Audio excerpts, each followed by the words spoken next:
Olá, meus queridos, tudo bem? Espero que sim. Eu sou o professor Felipe e convido vocês para mais uma aula de Física. Hoje veremos o volume 3, unidade 2, magnetismo, tema 3, biomagnetismo. Nesse tema, vamos estudar a interação entre o campo magnético, os seres vivos e algumas aplicações. Peço que vocês acompanhem aí pelo slide, tá certo? E na primeira parte do slide eu coloco uma imagem que eu peço que vocês observem, tá? Nessa imagem, nós temos aí os pássaros, tá? Eles estão aí como se estivessem migrando, né? De uma região para outra, tá certo? E aí eu peço que vocês me digam o que é que vocês sabem inicialmente, tá? Para isso eu deixei algumas perguntas e eu gostaria que vocês tentassem responder, tá? Caso que não consigam, tentem de novo no final da nossa aula, ok? Então a primeira pergunta é o seguinte: por que as árvores migram? Como as aves se orientam durante o voo? A gente viu que o ser humano, para se orientar, ele utiliza do quê? Da bússola, tá? E como é que as aves fazem isso? Além das aves, há outros animais que também têm ciclos migratórios? O campo magnético poderia servir como elemento para diagnosticar e tratar doenças? Pense aí e tentem. Então, a gente começa falando um pouquinho sobre o geomagnetismo e orientação espacial, tá certo? Então, muitos animais realizam longas viagens durante as trocas de estação em busca de melhores condições para se alimentarem, reproduzirem e sobreviverem. Mas como assim, professor? Ora, em épocas, tá? Por exemplo, aqui no hemisfério sul, aqui pode estar, por exemplo, no inverno, tá? Então lá no hemisfério norte vai ter a estação contrária, que seria o quê? Seria o verão, tá? Então como é que as aves daqui conseguem sair daqui e se orientar para ir para o outro hemisfério? Tá certo? Então, elas fazem isso com o intuito de quê? De sobreviverem, né? De se alimentarem e de se reproduzirem. Mas como é que elas conseguem se orientar? Tá? Será que o magnetismo também está presente nesses seres vivos? Vamos ver, né? Alguns pássaros possuem cristais de magnetita em seu bico superior que funcionam como as agulhas de uma bússola. É dessa forma que eles conseguem o quê? Se orientar e saber que eles estão saindo daquele hemisfério e indo para o outro lado, tá certo? Esses cristais se movimentam alinhando-se com o campo magnético terrestre. Então, quando o pássaro vê que ali aquelas condições não estão boas para a sobrevivência dele, ele utiliza dessa ferramenta que ele tem para poder o quê? Poder sair daquele ambiente que não está agradável para ele e ir para outro. Daí eles produzem pequenas correntes elétricas, né? Essa magnetita que está nos seus bicos, produzem pequenas correntes elétricas que são transmitidas ao cérebro na forma de impulsos nervosos, o que permite aos pássaros criarem uma espécie de visão das linhas do campo magnético terrestre, fazendo com que possa se orientar em direção norte ou ao sul, tá certo? É assim então que eles conseguem se orientar e sair daqui para lá. Tá certo? Além dos pássaros, tá? Os insetos possuem esses cristais misturados em alguns neurônios no cérebro deles, tá certo? Então também os pássaros eles conseguem, ou os insetos também conseguem se orientar buscando aí o campo magnético da Terra, tá? Tubarões também se orientam com o auxílio do magnetismo, porém usam a variação da intensidade do campo magnético terrestre percebida por alguns poros localizados na sua boca e no seu nariz, tá? Então, primeiro a gente viu que os pássaros, eles têm cristais de magnetita no seu bico, e é assim que eles geram uma correntezinha que eles conseguem se orientar. Alguns insetos, tá? Têm em seus neurônios esses cristais de magnetita, e os tubarões têm aí poros na sua boca e no seu nariz, tá? Que eles também podem se orientar com o campo magnético terrestre, e aí eles podem se localizar no fundo do mar. Outros seres vivos que possuem receptores magnéticos em suas células são algumas espécies de bactérias magnéticas, tá? Encontradas em ambientes aquáticos por todo o mundo, que se orientam por meio do campo magnético da Terra. Então, a gente viu que pássaros, insetos, tubarões e agora também bactérias conseguem se orientar juntamente com o campo magnético da Terra, né? Então vários seres vivos não têm o instrumento bússola, mas eles têm isso aí presente em sua constituição, né? Em seu organismo. Eles possuem magnetossomos, pequenas organelas magnetizadas que funcionam como microímãs. Atualmente essas bactérias vêm sendo pesquisadas para aplicações em computação e biomedicina. Tá? E vamos falar um pouquinho sobre o magnetismo no humano. No século XV, tá? O conhecido médico suíço, tá? Paracelsio, disseminou na Europa a crença sobre o poder de cura do magnetismo. Tá? Então, ele utilizava aí de pedras, né, da magnetita para poder gerar cura, tá certo?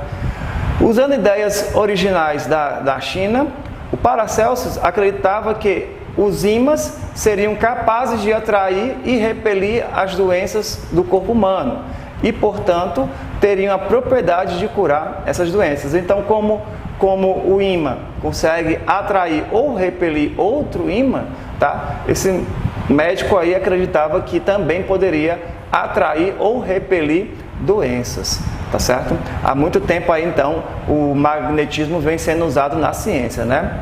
Dando sequência ao raciocínio, o padre jesuíta italiano Maximiliano Hell tratou os seus pacientes com ímã de ferro, que tinha o mesmo formato da parte do corpo que estava bem, tá? Então, quer dizer que também em outro local, outras pessoas também vêm utilizando disso aí, tá? E um discípulo de Hell, por sua vez, acreditava que poderia controlar o fluxo de um fluido universal, tá certo? Então ele dizia que poderia controlar o fluxo do fluido universal utilizando ímãs, né? Ele era um discípulo de Hell, né? Mesmer, tá? E passou a realizar curas com os magnetos de Hell. Tá? Como diversas curas foram atribuídas a eles, a crença no poder de cura dos ímãs foi fortalecida por toda a Europa no século XIX. Tá certo? Então havia muita coincidência dele estar utilizando dessa técnica de usar pedras magnéticas, né, as magnetitas, para curar pessoas e essas pessoas ficavam curadas, né? Coincidência ou não, isso aconteceu, né? Então muitas empresas vendem os mais variados objetos magnéticos como pulseiras, colchões, como ímãs, entre outras coisas, tá? Com a promessa de que elas curam doenças e trazem benefícios para a saúde, tá? Mas ainda não há comprovação científica de seus supostos efeitos benéficos à saúde humana, tá ok, gente? Então, ó, para a gente concretizar esse conteúdo aqui, vamos fazer aqui uma pequena questãozinha, tá? Que está lá no final do slide. Então a questão diz o seguinte: biomagnetismo estuda a geração e interação do campo magnético com a matéria viva. Uma de suas mais recentes aplicações é o uso das partículas magnéticas, as nanopartículas em especial, na administração de medicamentos. Em vez de deixar uma medicação circulando livremente pelo corpo humano, com o risco de efeitos colaterais prejudiciais à saúde, a ideia é grudar a medicação em partículas magnéticas, injetá-las na corrente sanguínea e guiá-las com um ímã até o local da doença. Organizar esses materiais exige habilidade, multidisciplinaridades para escolher e preparar as partículas magnéticas apropriadas. Escolher e preparar o invólucro e o modo como os medicamentos serão absorvidos, geralmente os farmacêuticos é que lidam com os materiais do invólucro, enquanto os médicos investigam a reação de seres vivos. Aos físicos, químicos e engenheiros de materiais, cabe a preparação das partículas magnéticas. Sobre o conceito e aplicação da eletricidade e do magnetismo, é correto afirmar que... Então vamos lá, vamos ver aqui os itens que ele nos fornece, né? As linhas de indução do campo magnético geradas pelo ímã são linhas contínuas que foram do ímã, vão do polo norte para o polo sul.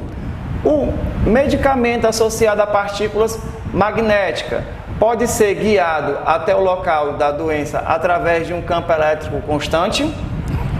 Se o campo magnético orientador se formasse devido a uma corrente elétrica contínua, ele teria variação proporcional ao quadrado da distância entre o fio que conduz a corrente e as partículas magnéticas.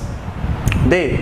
Qualquer substância metálica pode ser utilizada como partícula magnética e é a única forma de se obter um campo magnético para orientar a medicação é através da utilização de ímãs permanentes. Vamos lá? Vamos ver aqui qual desses itens aqui é o item correto. Tá certo? Então eu vou começar de trás para frente. Tá? Se a gente analisar aqui o item E, ele diz o seguinte: a única forma de obter o campo magnético é através de ímãs permanentes? A gente viu que não, tá certo? Nós podemos obter campo magnético através de ímãs temporários também, né? Através de eletroímãs também, né? Então o item E aí, ó, nós vamos descartar. Item D, qualquer substância metálica pode ser utilizada como partícula magnética? Também não, né? Só as partículas de que tipo? Ferromagnéticas, tá ok? Então o item D também está errado. O item C diz o seguinte: se o campo magnético orientador formasse por uma corrente contínua, ele teria variação proporcional ao quadrado da distância? Não, né? Então a gente veria que a intensidade ela é inversamente proporcional ao quadrado da distância. Então não daria certo, tá? Quanto mais você se afasta do campo magnético, do ímã, né, no caso, por exemplo, menor fica a intensidade. Tá? Então não seria diretamente proporcional, seria inversamente proporcional. Tá? B, o medicamento associado às partículas magnéticas guiado até o local através de um campo elétrico? Não. Para guiar essas partículas aí, já que elas são magnéticas, eu precisaria de quê? Também de um campo magnético. Então só pode ser o quê? O item A, né? As linhas de indução do campo magnético geradas pelo ímã são linhas contínuas, como a gente mostrou, que foram do ímã, vão do polo norte para o polo sul. Fora do ímã vai do polo norte ao polo sul. E dentro do ímã, tá, vai do polo sul ao polo norte. Então essa aí é o item A, tá ok? Então, meus queridos, obrigado e até a próxima aula.